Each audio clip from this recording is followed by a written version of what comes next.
Okay, here we are. We got it all soldered up here. I don't know if you can quite see it or not. That's the inside. And then here we are. I get it stand up there. It's really hot. What am I looking at? Oh, here we go.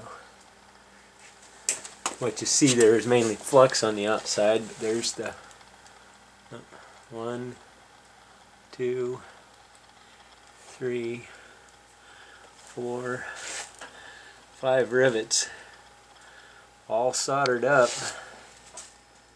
That's pretty much the little can there all done up.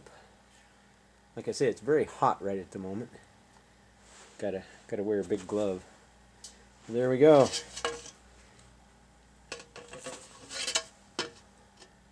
Ready to go. Let her cool and clean her up.